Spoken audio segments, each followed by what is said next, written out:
Today in Washington, the pro-life advocates once again flooded our nation's mall in huge numbers in the capital of the United States of America for the 51st annual March for Life today, even as the city was blanketed with beautiful snow and faced below freezing temperatures. The 2024 March for Life, huge success, attracted many tens of thousands of people. Meanwhile, as the 51st anniversary of Roe versus Wade is coming up, Democrats are, of course, planning on pushing abortion rights, as they term them, to center stage. It's an election year after all.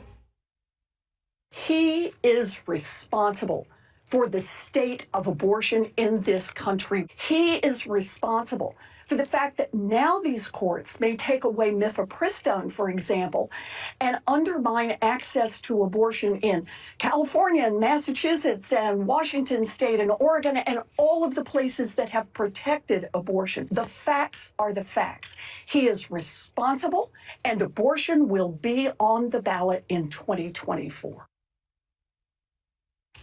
It was nice of Senator Warren to give President Trump all the credit that he's due on this matter. And joining me now to weigh in is the president of the Family Research Council, the wonderful Tony Perkins. Tony, thank you very much for being with us today.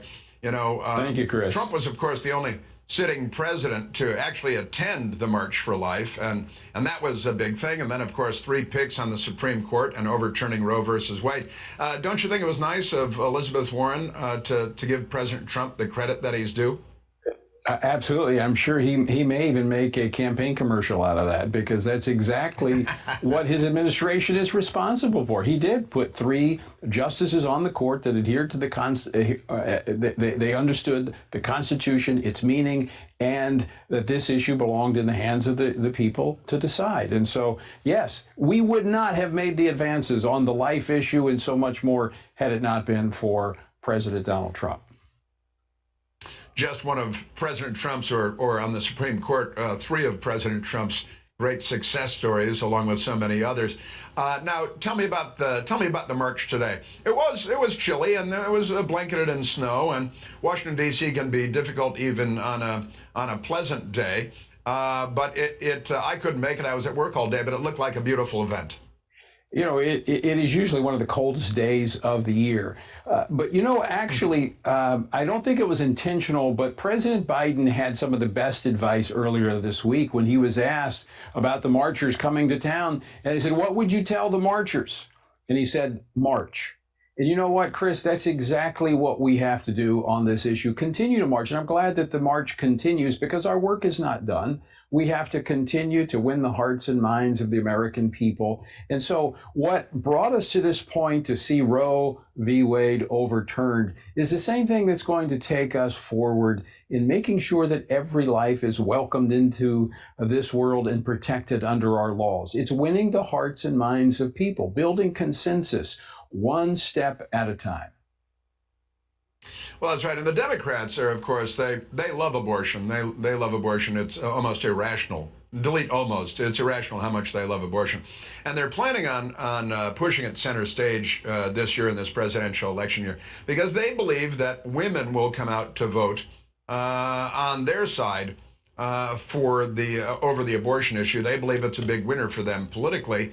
What do you say to the Democrats who say this is great for them? Chris, I think it's more about it's not as bad as everything else is for them. I mean, when you look at the economy, you look at the border, we've got to change the subject, so let's talk about something else. But here, fortunately, Chris, I think many of the Republicans are starting to understand, hey, we need to talk about this. We're the ones that have the reasonable position here. We simply want to protect unborn life. We're not the ones that want taxpayer funding for abortion up until the day of birth. That's what the Democrats are pushing. So I think it was good to see the RNC's been out strong on this. Rana's been talking about it. Richard Hudson with the House Conference Committee has been talking about this, getting the word out. Hey, don't be afraid to talk about it. Talk about where you are on this issue. Look, Chris, I think we need to build consensus, and here's a place that there's consensus, broad consensus. Taxpayers should not be forced to fund something they morally object and find abhorrent. And that is what the Democrats want to do. What Republicans want to do, protect unborn life. Nothing at all to be ashamed of. Now, something to be very proud of. And, the Democrats, they like to refer to as health care and women's health care. This is the language that they prefer. How do you respond to that, Tony? Well, it's certainly not health care for the baby. Well, yeah, that's right. And, half of the unborn, or slightly more than half of the unborn, actually would grow up to be women if they were given the opportunity. They'd be born girls, and then, at least in Republican families, they grow up to be women, which is a good old-fashioned tradition, I think. Well, but the Chris, language that they use, the manipulation of the language. Let me just, that point you just made there is something that misses most Americans. It's something that is relatively new, but sex selection abortions. That we have, in many cases, these babies are being targeted for their sex. And even though we have a hard time these days among Democrats defining what sex is and what sex is which, they certainly can determine it in the womb because they are doing sex selection abortion, something that China was doing that we found abhorrent, we now see happening here in the United States.